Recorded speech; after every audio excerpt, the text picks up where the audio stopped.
Let's start with a question. In the last 20 years, through pandemics, civil wars, natural disasters, and refugee crises, who do you think saved more lives globally? Governments or non-governmental organizations? In many places, especially where states are weak, slow, or even complicit in the violence, it's not governments leading the response. It's people with white vests marked with the logos of NGOs. It's grassroots coalitions lobbying for attention. It's doctors flying into war zones, activists tracking human rights abuses, and advocacy networks coordinating across continents. From disaster relief to norm promotion, non-governmental organizations and advocacy networks often fill roles that states can't or won't play. So, if we want to understand how global politics really works, not just what treaties are signed or what wars are fought, we need to look at these non-state institutions, these actors, organizations, and others that deliver services, coordinate campaigns, mobilize public opinion, and sometimes even shape international law. So in this video, we're going to explore the world of non-governmental organizations and transnational advocacy networks, who they are, what they do, and why they matter in the global system. When we talk about NGOs, non-governmental organizations, we're talking about one of the most important types of non-state actors in global politics. Broadly speaking, an NGO is a nonprofit, voluntary organization that operates independently of any government, typically with the goal of promoting a social, political, environmental, or humanitarian cause. Some NGOs work at the local or national level. Others are global in scope, with staff, campaigns, or operations in dozens of countries. What they all share is a mission-driven focus, a nonprofit orientation, and an independence from formal state control. Their work often falls into two broad categories: service delivery, providing humanitarian aid, medical care, education, or disaster response, especially in places where governments are unable or unwilling to act, and advocacy and norm promotion, influencing public opinion, lobbying governments, and pressuring international institutions to uphold human rights, environmental protection, or development goals. Take a few examples. Doctors Without Borders, also known as Médecins Sans Frontières, sends medical teams into conflict zones and disaster areas, often before any state or IGO is ready to respond. They're an example of an NGO focused on service delivery. Amnesty International documents human rights abuses, publishes country reports, and pressures governments to release political prisoners. Their work is a good example of advocacy and norm promotion. Transparency International tracks and ranks global corruption levels, shaping how investors, diplomats, and citizens think about state legitimacy. CARE International, Oxfam, Human Rights Watch, and many others contribute to policy debates, disaster response, and public awareness on issues from food insecurity to gender violence. And while these organizations don't have the legal authority of states or the formal structure of intergovernmental organizations, they can be deeply influential. NGOs often serve as first responders, norm enforcers, watchdogs, and bridge builders between citizens, states, and international institutions. In short, they help govern the international system without being governments themselves. And they're not just influential, they're everywhere. According to the Union of International Associations, the number of international NGOs has grown from fewer than 10,000 in the 1970s to over 77,000 today. That explosive growth reflects both rising global challenges and the increasing recognition that non-state actors are essential to meeting them. Transnational Advocacy Networks, or TANs, are coalitions of NGOs, activists, experts, grassroots movements, and sometimes sympathetic policymakers working together across national borders to promote a shared goal or normative agenda.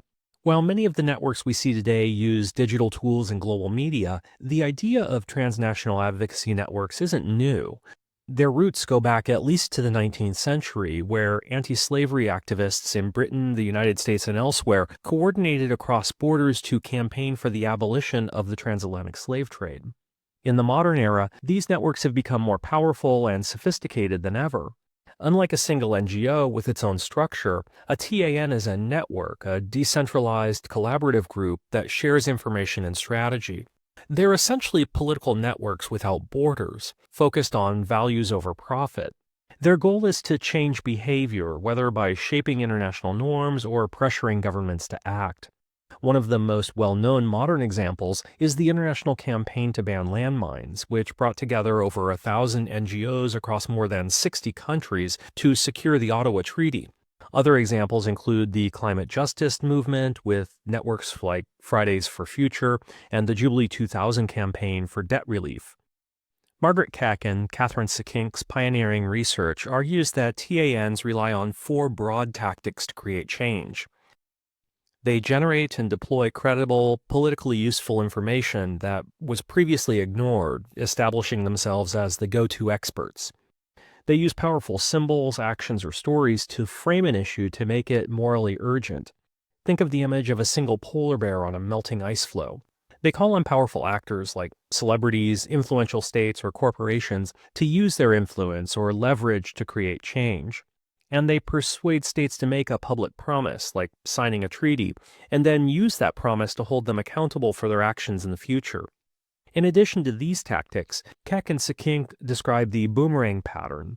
This is a strategy used when governments won't listen to their own citizens. Local activists reach out to international partners in the TAN, who then boomerang pressure back onto the original government from the outside.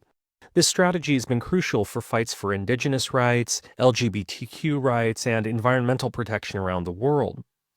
Now that we've defined NGOs and TANs, let's look at how these actors influence global politics, not just in theory, but in practice. The International Campaign to Ban Landmines, the ICBL, is the textbook example of a successful transnational advocacy network, and it was a masterclass in the strategies we just discussed.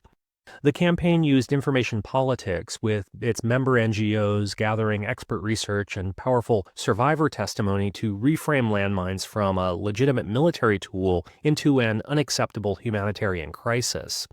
It excelled at symbolic politics, mobilizing global media and famously gaining the support of Princess Diana, whose walk through an Angolan minefield became an iconic global image. It practiced savvy leverage politics, bypassing resistant superpowers at the United Nations and instead partnering with sympathetic middle power states like Canada and Norway to create a separate fast-track negotiating forum. And today it continues to use accountability politics. The ICBL publishes its annual Landmine Monitor Report, naming and shaming countries that fail to comply with the Ottawa Treaty they signed. The campaign's success, capped by a Nobel Peace Prize, proved that coordinated non-state networks could fundamentally reshape international law.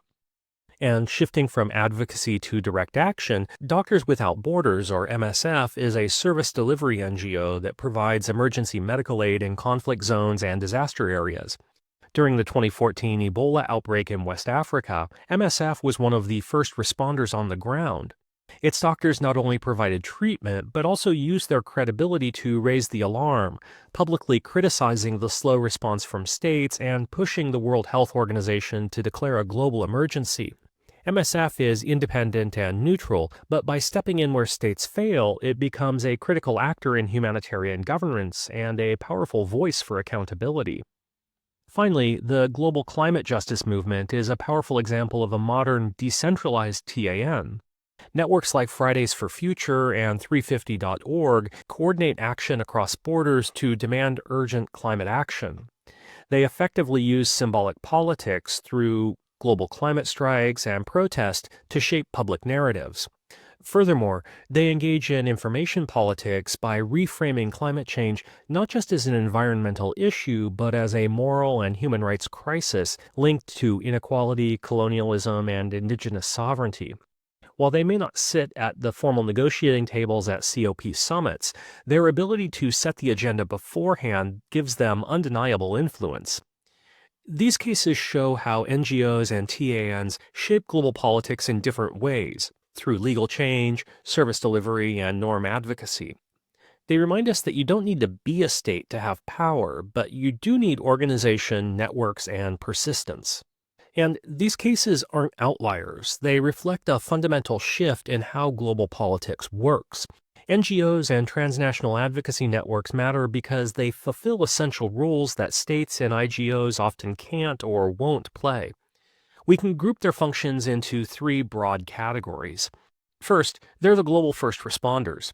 In many parts of the world, especially in fragile states or during humanitarian crises, NGOs are the ones on the ground delivering essential services like medical care, disaster relief, and education when governments are absent or overwhelmed. Second, they act as the world's conscience. NGOs and TANs monitor human rights abuses and hold governments accountable when domestic checks and balances fail. By mobilizing public opinion and advancing new global norms around issues like gender equality and environmental justice, they often serve as a moral compass for the international system, amplifying marginalized voices and reminding states of their international obligations. And third, they're the connective tissue between the local and the global. These networks are uniquely positioned to translate global norms into local action and, just as importantly, to bring local struggles onto the global stage. This creates a two-way flow of influence that helps make international politics more accessible and responsive to ordinary people. While they don't command armies or control borders, their ability to shape narratives, define problems, and pressure decision makers gives them real and sometimes even decisive power. While NGOs and TANs play an important role in global politics, they're not above critique. Just like states, these actors can have blind spots, power imbalances, and unintended consequences. So let's explore some of the most common criticisms. First, there's the question of accountability. NGOs are not elected and often operate independently, yet they can wield significant influence over policy, public opinion, and international institutions. So, who holds them accountable? Who oversees their decisions? Critics argue that in some cases, NGOs may reflect the priorities of the donors more than the communities they claim to serve. A second concern is representation. Many international NGOs are headquartered in the global north but operate extensively in the global south. This has led to accusations of neocolonialism, that Western-based NGOs speak on behalf of communities they don't fully understand, or even silence local actors by dominating fundraising and attention. In advocacy networks, similar problems arise: whose voices get heard and who sets the agenda.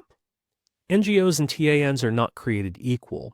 Larger organizations often have far more resources, media access, and political connections than smaller grassroots groups. This can create a kind of NGO elite, where a handful of well-funded organizations dominate the conversation, sometimes steering agendas away from grassroots priorities. Finally, some NGOs and TANs risk being co-opted by the very systems they seek to reform. Governments and international institutions sometimes fund NGOs or invite them into decision-making spaces, not to share power but to neutralize dissent. When that happens, NGOs may face a dilemma: maintain access or maintain independence. These critiques don't mean that NGOs and TANs aren't valuable, but they do remind us that non-state actors are not automatically progressive, representative, or accountable. Like all actors in international politics, they must be examined critically, not just for what they do, but for how and why they do it. NGOs and transnational advocacy networks no longer are peripheral players in international relations. They deliver services, promote norms, hold states accountable, and connect local struggles to global institutions. In many cases, they've filled the gaps left by governments, or led movements that governments eventually had to follow. But their growing influence also raises tough questions about accountability, representation, and power. Who gets to speak for whom, and who decides what global justice, development, or human rights should actually look like? So, if we return to the question we started with, who saves more lives, governments or NGOs, the answer isn't either or. It's that power is increasingly shared, and increasingly, non-state actors are stepping in to fill roles that states can't or won't. And in doing so, they're reshaping how global politics works. And we can say this for sure: if you want to understand global politics today, you can't stop at the state. You have to pay attention to the people and organizations mobilizing across borders to drive change.